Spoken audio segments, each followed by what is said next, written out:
So this is what it looks like to live at about minus 30, 35 outside, I guess. In my cold well here, it's minus 25.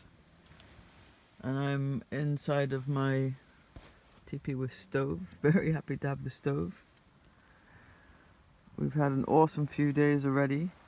And mainly now, right now, I'm warming up some tape here in front of my stove because I need to make a repair. Because as you can see here, a little fluff, I touched my down jacket to that, didn't I? Very stupid. But now I've got lots of very good wood. Having these kind of birch logs, I'm trying to light this with my flashlight, having these kind of birch logs, pre-cut birch logs, is the key to happiness in here. You build all your platforms with it. It burns in your log stove here without any problem. It's got its own fire lighter attached. It's definitely worth actually bringing on your sled like a whole bag of this and sod the weight, because you'll be so happy to have it. So there's lesson one. We've had a few cases of hypothermia and near hypothermia, just verging on it, close calls. It's seriously cold. It started at minus 5 and now it's gone down to minus 25, minus 30, so it'll be minus 30, 35 maybe overnight. It's clear skies. So that's serious cold with consequences that are very quick. And we discovered the concept of flash hypothermia, which happens here in the Arctic, where you don't get mumbles, fumbles, stumbles, grumbles, all that stuff. It happens so quickly, you're just suddenly down. And the thing that you must do is not try to detect it, but simply do the procedure.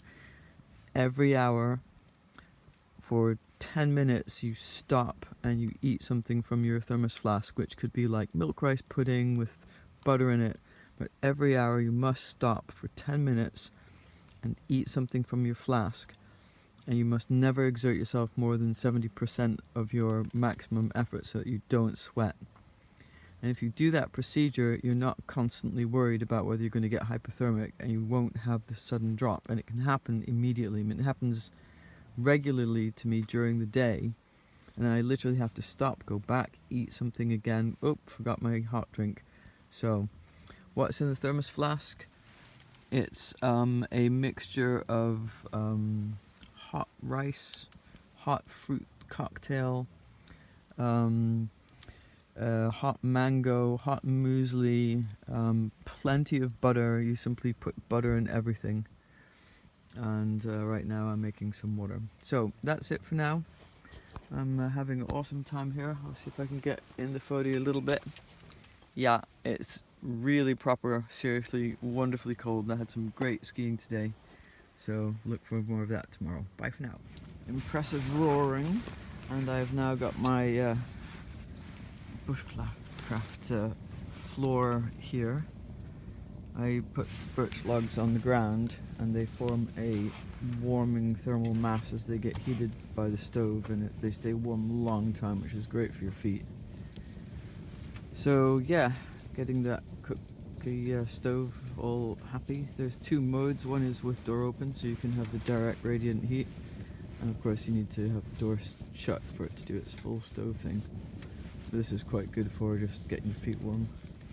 So this is what we call administration, or admin. It's quite a big concept and a necessary one. It's about doing all the things that you need to do to live well in this environment, and there are a lot of things to do. You're working all the time.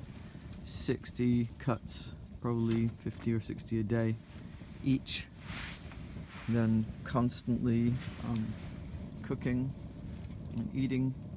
My favorite thing to eat is this incredible amounts of butter. You see the butter here? Hot fruit cocktail, so canned fruit cocktail.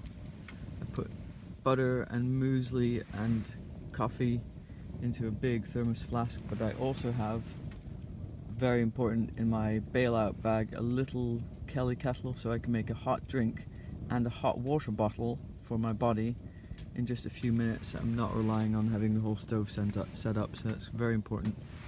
And then my thermos flask is constantly full of some combination of these.